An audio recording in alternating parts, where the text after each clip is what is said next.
tubig na mismo.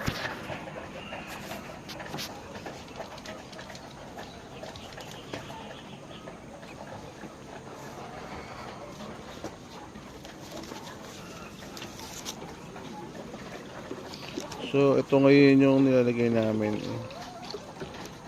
Soluble water, anti-malaria.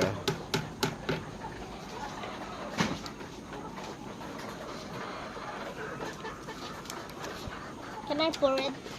Ay no, wait, ayun, Kuya Jericho will, ano. You help Kuya Jericho. For what? Ayan. Ayun, go help them.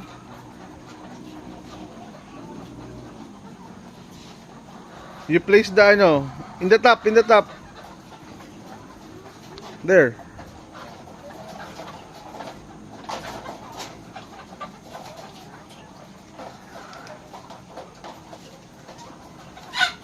Can't do it.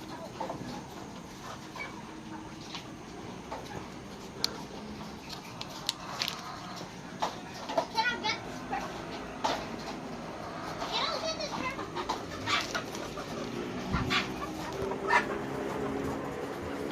Gito lang, oh. Oh.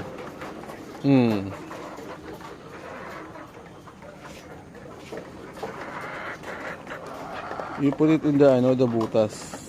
Oh. It's too hard for me.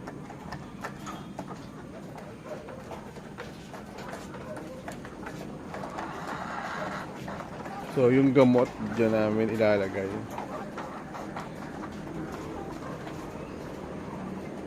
She can do it here. Naglagay kami ng anti-malaria. Why don't we share? Ha? Ask Kuya Jericho.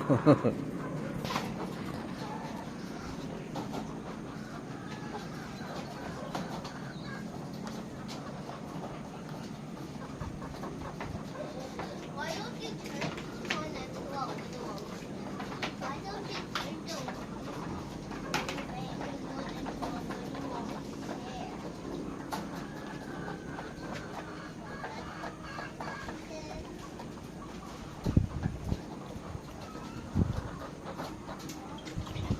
So, ang bigay ng gamot ay sa umaga.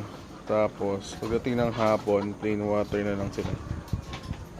So, kaya mainam din yung ganitong merong separate bowl sila.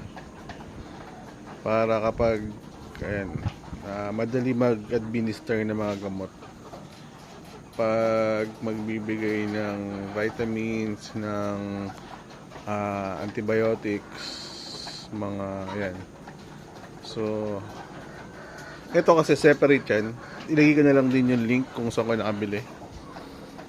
So, yan. Yung link ng mga gamot na nabili ko.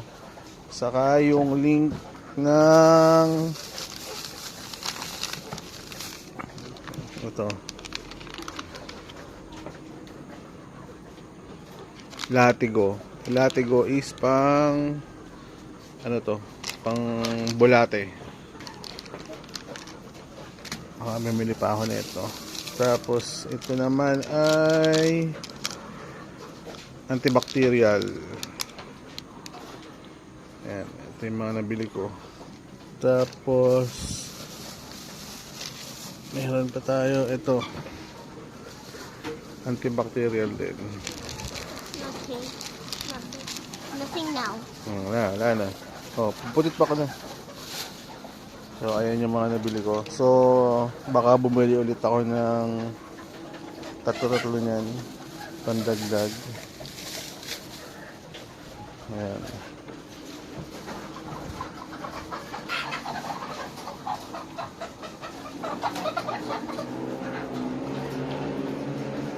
So, malagay yan. So, maganda. Bumili kayo ng ganito. Para dyan lahat ng gamot dyan natin nilalagay. Bukod dun sa drinker. Ito, kasi madaling maubos to eh. No? Gana naman, no? Ito. Madaling maubos. So, pag nakalimutan mo, Ayun, mawala ng tubig yung manok. Kaya dapat laging may tubig ang manok. So, What's that? What's that? yun lang. Maraming salamat. Maglalagay pa kami ng mga gamot sa ating mga alagang manok.